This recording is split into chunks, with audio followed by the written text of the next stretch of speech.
Vous êtes sur Medi 1, bienvenue dans l'invité de la rédaction et merci de nous rester fidèles. Aujourd'hui, grâce à l'évolution fulgurante de la blockchain, même les œuvres d'art peuvent maintenant être authentifiées et sécurisées tel un bitcoin.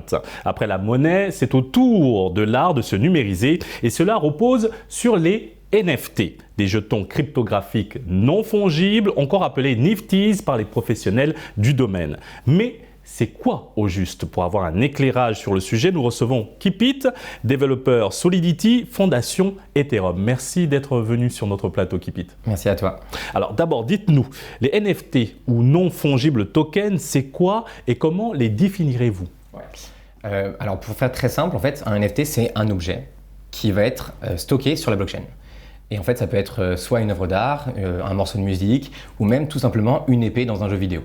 Et en fait, la vraie différence, c'est que contrairement par exemple cette épée qui va être dans un jeu classique ou une image que vous allez mettre sur Facebook, qui va du coup être détenue dans les serveurs de Facebook, sur les serveurs de Google pour toutes vos informations, là, elle est stockée dans la blockchain, elle vous appartient, c'est vous qui la contrôlez, vous en définissez l'usage, vous pouvez l'emmener où vous voulez.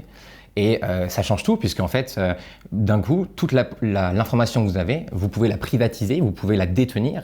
Et si vous souhaitez l'utiliser sur telle plateforme ou que demain Facebook vous déçoive, vous pouvez sortir de Facebook et aller autre part.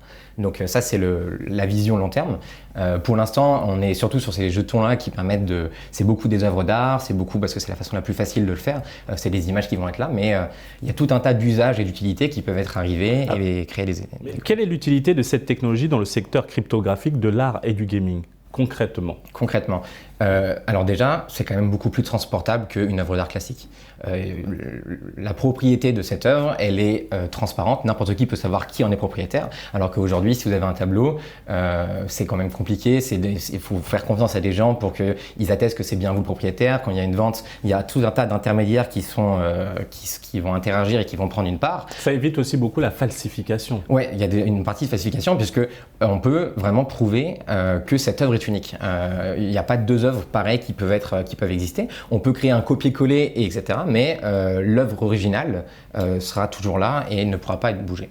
Ces NFT permettent aujourd'hui la validation de la propriété numérique d'une œuvre, mais par quel processus? Comment est-ce que cela marche pour en arriver à la mise en lumière de cette propriété numérique?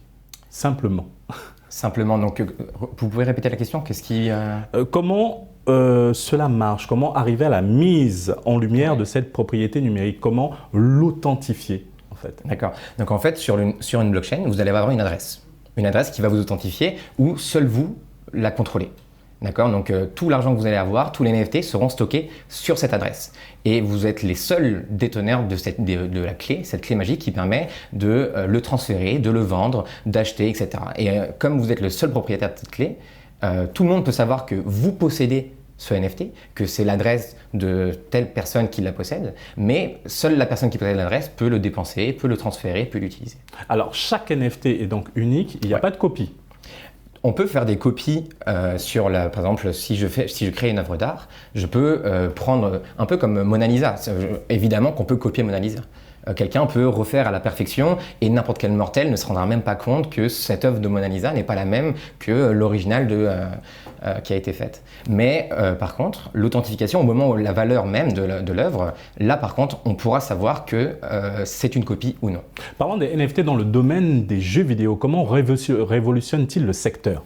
Alors là-dessus, donc comme je vous expliquais, sur cette épée par exemple, elle vous appartient, vous pouvez l'emmener où vous voulez. Donc d'un coup, au lieu d'avoir des jeux vidéo qui seront un petit peu tous en silo, où chacun va avoir son contenu et vous allez devoir recommencer à zéro en changeant, par exemple sur FIFA, vous allez devoir recommencer à zéro, vous allez devoir reprendre vos joueurs. Là, potentiellement, les joueurs que vous possédez, vous pourrez les emmener sur des nouveaux jeux. N'importe qui pourra créer un design, un jeu à utiliser et vous arriverez avec vos épées, vos joueurs de foot et vous rentrez dans le jeu et vous les utiliserez. Si demain ça ne vous va pas, vous pouvez changer. Alors, il y a plusieurs blockchains, il y a plusieurs chains et voire même des parachains de lancement de NFT.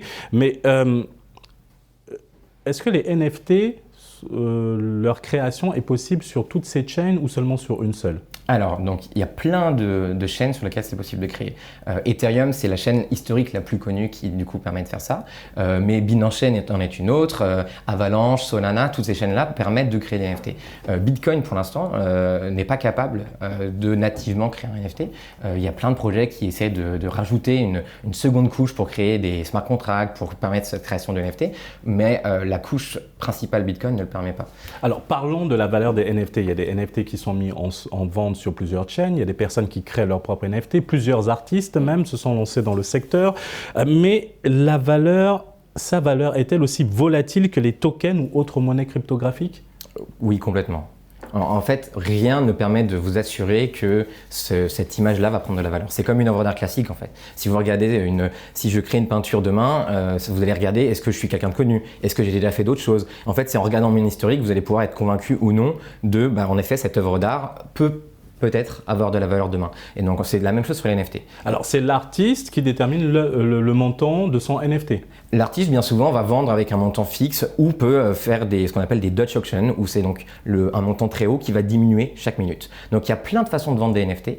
L'artiste, au final, c'est lui qui choisit la façon de le faire, mais ça peut, parfois même, ils sont gratuits, il suffit de les minter et ensuite, sur chaque vente, il va y avoir un pourcentage qui va être revendu à l'artiste. Mais avant d'arriver à ce prix, comment détermine-t-on la valeur d'un NFT pour dire que voilà, cet NFT coûte 1 euro, 2 euros, ou comme ça s'est vu dernièrement lors de ventes aux enchères, plus de 300 000 euros.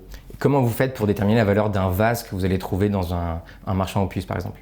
Ça va être juste votre valeur affective, l'environnement. Il n'y a rien qui... En fait, c'est l'humain qui va faire ça. Depuis toujours, entre cette offre et la demande, ça s'est fait comme ça. Et il n'y a rien qui fondamentalement permet d'assurer une valeur minimum ou une valeur maximum. C'est aussi pour ça que parfois, il y a des valorisations qui ne sont pas possibles. Tu as des choses qui se vendent très fort parce que, par exemple, c'est les premiers NFT qui sont arrivés. Donc, forcément, le fait d'imaginer les premières peintures qu'on a trouvées dans des grottes de la préhistoire, et ben, forcément, on se dit, oui, ça a beaucoup de valeur parce que c'est la première fois qu'un être humain écrivait quelque chose, faisait un dessin, quelque chose. Mais pour autant, à l'époque, je pense pas que vous l'auriez regardé en disant « Ah bah oui, ça, dans des centaines de milliers d'années, ça aura beaucoup de valeur. » Alors, combien de types de NFT existent-ils ou sont-ils tous virtuels? Peut-on prendre un NFT dans le monde virtuel et l'emmener dans le réel? Comment ça se passe? Pour l'instant, c'est très virtuel parce que c'est très compliqué d'attacher à un objet physique un NFT, puisque si jamais j'ai un NFT qui est attaché à ma montre, si je vous donne ma montre, est-ce que le NFT va partir à vous? Donc il y a beaucoup de gens qui travaillent là-dessus et ça va arriver, mais pour l'instant c'est quand même très digital. Alors à qui sont revendus la plupart des NFT? Qui s'intéresse à l'achat de NFT? Je ne peux pas exactement dire qui, mais en tout cas je sais qu'aujourd'hui sur OpenSea, la plateforme qui est leader de ce marché-là, a eu quelque chose comme 600 000 personnes qui ont tradé là-dessus. Demain, par exemple, Coinbase, qui est en train de créer sa plateforme, a déjà eu 3 millions de personnes qui sont inscrites pour potentiellement utiliser en bêta test la plateforme.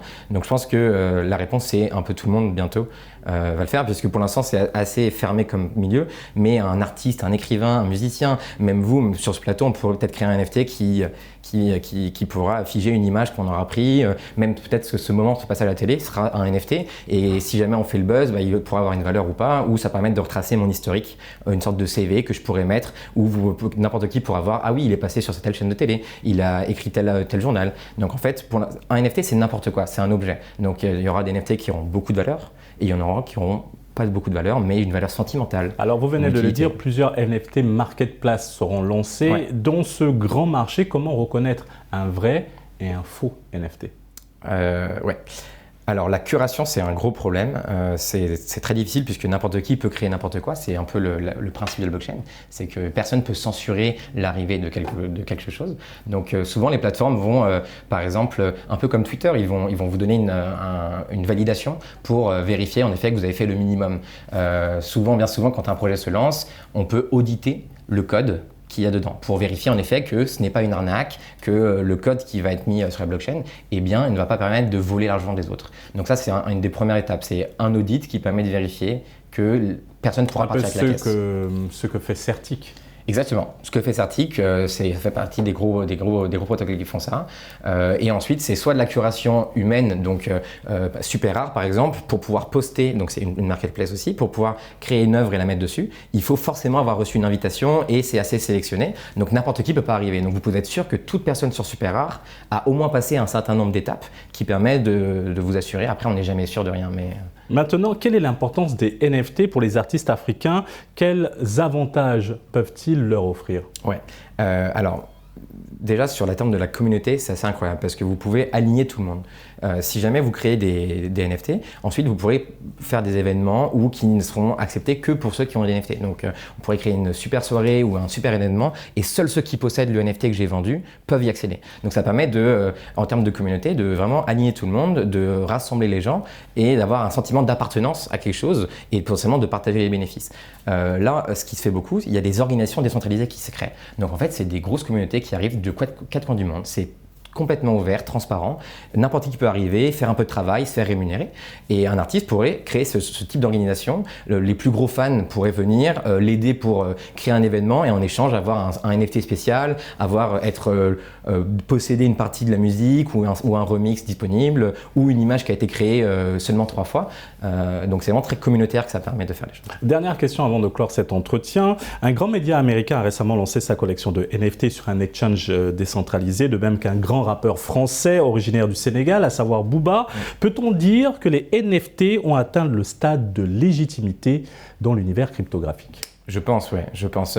Vraiment, le milieu de l'art s'est ouvert complètement au NFT. Il y a des grosses ventes chez Sotheby's ou Christie's qui sont faites, des gros artistes très connus, très réputés qui en ont fait. Donc je pense qu'ils ont très vite compris à quel point ça pouvait leur permettre de mieux créer du contenu, de mieux le détenir et de mieux le vendre. Donc, ouais. Merci Kipit pour cet entretien. Nous Merci rappelons que vous êtes développeur Solidity à la Fondation Ethereum. Merci. Et merci à vous d'avoir suivi cette émission. Très bonne suite des programmes sur Média.